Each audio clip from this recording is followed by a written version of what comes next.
Queridos irmãos, discipuladores, nós queremos saudá-los a todos com a doce paz de nosso Senhor e Salvador Jesus Cristo.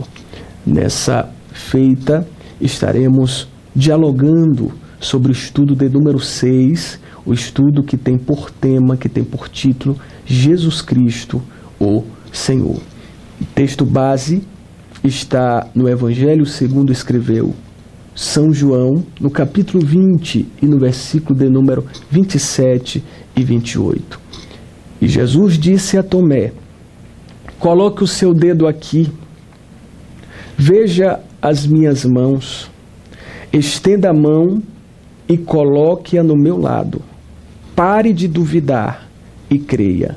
Disse-lhe Tomé: Senhor meu e Deus meu. O mundo jamais foi o mesmo desde que nas terras da Palestina nasceu Jesus. De fato, Jesus foi um homem singular na história da humanidade. Tal declaração não encontra muitas oposições, pois o mundo, de modo geral, reconhece a importância de Jesus como um personagem histórico. Entretanto, esse Jesus de Nazaré é o Senhor, no sentido de ser divino. Nessa introdução que nós temos na nossa lição, nos traz o pensamento do autor desse curso Conhecendo o Amor de Deus, para nós, discipuladores, termos como base na nossa labuta do discipular novas pessoas que recebem a fé cristã.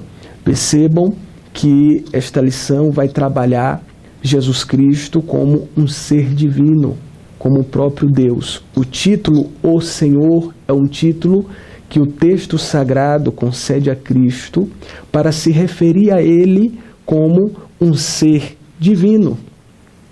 Um ser que, assim como o Pai e o Espírito Santo, também é Deus. Então, os textos do Novo Testamento, as Escrituras do Novo Testamento, nos apresenta Jesus não apenas como ser humano, como eu e você, mas nos apresenta também Jesus como sendo Deus, o Deus encarnado, o Deus que tabernaculou entre nós, o Deus que esteve entre nós. E os discípulos testemunharam, dizendo que aquele que nós vimos, ouvimos e tocamos, a Jesus Cristo, este vos anunciamos, o Deus vivo que se fez carne, o Verbo que se encarnou. Então, essa lição vai trabalhar justamente essa questão de Jesus como ser divino. Mas você, discipulador, precisa enfatizar, segundo a lição, que o contexto que Jesus se manifestou era um contexto que não acreditava, não concebia Deus de forma materializada. Portanto, um ser humano arrogar a si a posição divina era uma blasfêmia. O ser humano dizer que era próprio Deus encarnado, isso para os judeus da época, a religião que predominava na época, isso era uma heresia. Porém, o autor nos leva a pensar sobre as palavras e as práticas, as ações de Jesus, pois o autor nos afirma que Jesus falou e praticou ações que somente Deus poderia falar e praticar.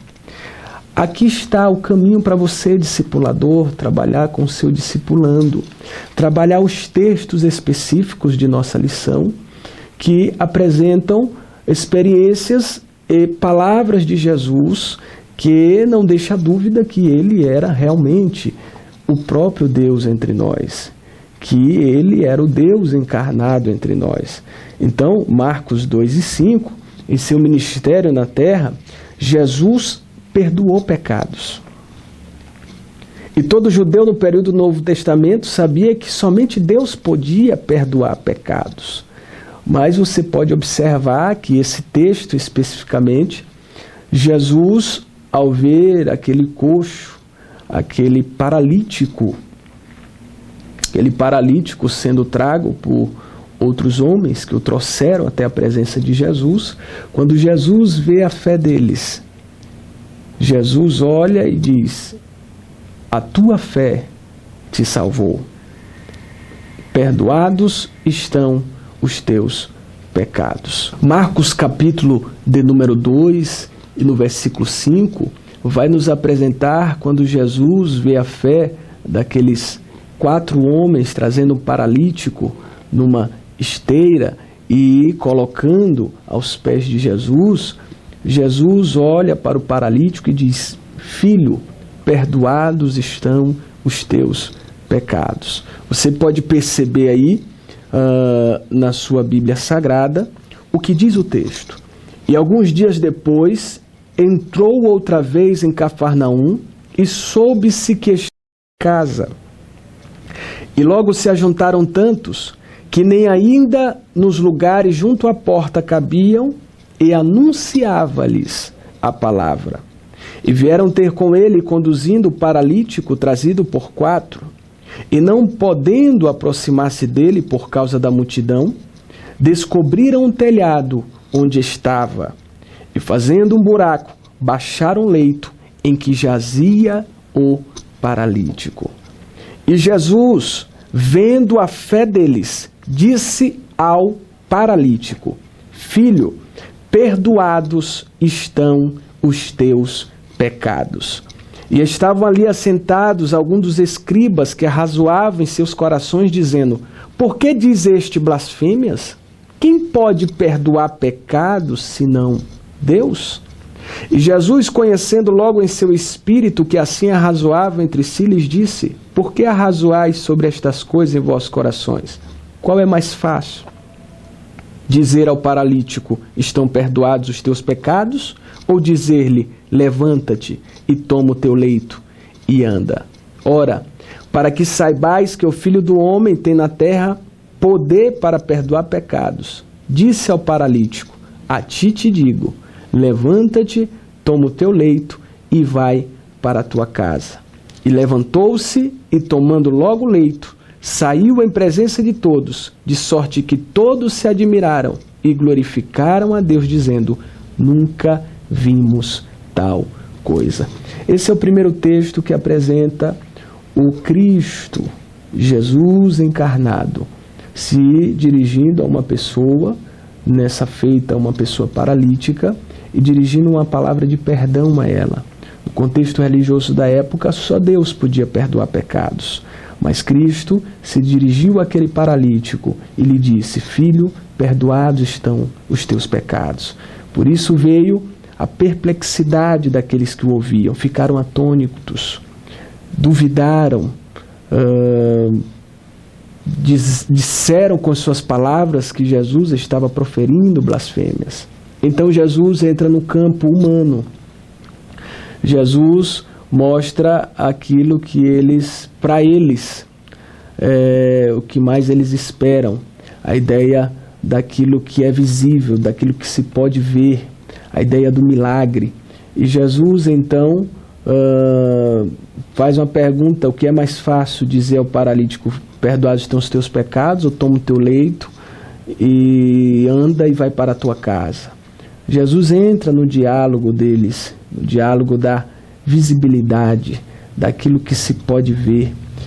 E Jesus disse: para que todos saibam que o Filho do Homem tem poder na terra para perdoar pecados, a ti te digo, paralítico, levanta-te, toma o teu leito e anda. E aí, diante disso, toda a multidão se admirou. Houve uma grande admiração e glorificavam a Deus, dizendo: nunca vimos tal coisa. Aqui está, discipulador, um texto que apresenta uma característica específica divina, a característica de perdoar os pecados. Depois o autor nos mostra João 20, 28, que Tomé, também de uma forma incrédula, não cria na ressurreição de Cristo. Quando os discípulos lhe disseram sobre a boa notícia da ressurreição de Jesus, Tomé, ele duvidou e disse que só creria se ele tivesse a oportunidade de tocar nos furos da mão de Jesus e também no seu lado. E de repente, quando ele tem a oportunidade de se encontrar com Jesus ressurreto, Jesus o chama e diz: vem cá, Tomé, toca aqui nas minhas mãos, toca aqui no meu lado. Não sejas incrédulo, mas crente. E de repente, diante dessa experiência pessoal, dessa experiência íntima, Tomé, ele declara e diz: Senhor meu e Deus meu. Nesse sentido, Tomé reconhece ali a divindade de Jesus, pela experiência que ele teve com Jesus. Também o texto de João, capítulo 8, e versículo de número 58, se você puder acompanhar esse texto, eu farei a leitura desse texto e você pode acompanhar. Eu vou ler a partir de capítulo 8 e versículo de número 51. Em verdade vos digo que, se alguém guardar minha palavra, nunca haverá morte. Disseram-lhe, pois, os judeus: agora conhecemos que tens demônio. Morreu Abraão e os profetas, e tu dizes: se alguém guardar minha palavra, nunca provará a morte. És tu maior do que o nosso pai Abraão, que morreu, e também os profetas morreram? Que te fazes tu ser? Jesus respondeu: se eu me glorifico a mim mesmo, a minha glória não é nada. Quem me glorifica é meu Pai, o qual dizeis que é vosso Deus. E vós não o conheceis, mas eu conheço. E se disser que não o conheço, serei mentiroso como vós. Mas conheço, guardo a sua palavra. Abraão, vosso pai, exultou por ver o meu dia, e viu e alegrou-se. Disseram-lhe, pois, os judeus: ainda não tens 50 anos e viste Abraão? Disse-lhe Jesus: em verdade vos digo, que antes que Abraão existisse, eu sou. Então pegarem pedras para lhe atirarem. Mas Jesus ocultou-se e saiu do templo, passando por meio deles, e assim se retirou. Com essa declaração, Jesus estava se igualando a Deus, pois o autor nos mostra que ele utilizou a mesma expressão no chamado de Moisés. Quando Moisés, na chamada que ele teve, aquela manifestação de Deus na sarça, no deserto, no Monte Horebe, nós podemos perceber quando Moisés ele pergunta a Deus, após o Senhor lhe dar a chamada, lhe conceder a missão para resgatar o povo, tirar o povo da escravidão do Egito, Moisés perguntou: Senhor, quando eu for até o povo e eles me perguntarem qual é o seu nome, que nome lhes darei? Qual o nome que eu darei para eles, para expressar que o Senhor falou comigo? Que nome apresentarei a eles a teu respeito? Qual é o teu nome? E Deus responde para ele: eu sou. Tu dirás a eles que o eu sou me enviou a vós. Então, quando Jesus, ele nessa narrativa, ele afirma dizendo: em verdade vos digo que antes de Abraão existir, eu sou. Jesus está utilizando o mesmo termo que foi utilizado por Deus na manifestação a Moisés. E por isso que o versículo posterior nos mostra que aqueles que o ouviam pegaram em pedras, os religiosos pegaram em pedras para lhe atirarem. Por quê? Porque para eles isso era uma blasfêmia. Jesus, de forma muito explícita, estava se igualando a Deus. Aqui está, nesses 3 textos, discipulador, um caminho para você dialogar com seu discipulando e apresentar esse Cristo, segundo as Escrituras, segundo aquilo que os discípulos testemunharam, segundo aquilo que os autores do Novo Testamento escreveram, que Jesus Cristo, Ele é o Senhor. Portanto, a partir dessas afirmações nós temos uma alternativa. Reconhecer que de fato ele sabia muito bem o que estava fazendo e por diversas maneiras e diversos modos, afirmou a sua condição divina, agora cabendo a nós reconhecê-lo como Senhor e Deus de nossas vidas. Daí surgem as perguntas que você, discipulador, pode confrontar o seu discipulando sobre a pessoa de Jesus Cristo. Reconhece o seu senhorio, sua divindade? Reconhece-o como Senhor? A decisão é sua, mas o interesse é do Senhor Jesus. Assim sendo, nós queremos agradecer a todos vocês que estão engajados nesse projeto, que estão participando desse treinamento para discipuladores. Vocês devem ter percebido que o texto do curso Conhecendo o Amor de Deus, ele é muito simples, é muito básico, e a intenção é essa, para que você possa dialogar com as pessoas que vão te receber em seus lares como discipulador, e que você seja um instrumento nas mãos de Deus. Você está tendo a oportunidade de glorificar a Deus com esta obra tão gloriosa, tão específica, mas que Deus está sendo glorificado através dela. Discipulado é uma obra de manifestação de amor e de serviço ao próximo. Não se esqueça disso.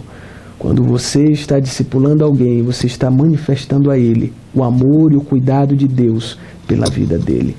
Permaneça nesse projeto cheio de vigor, de fervor, porque o Senhor há de te recompensar, porque você, discipulador, se disponibilizou para fazer aquilo que muitos talvez não se disponibilizaram a fazer.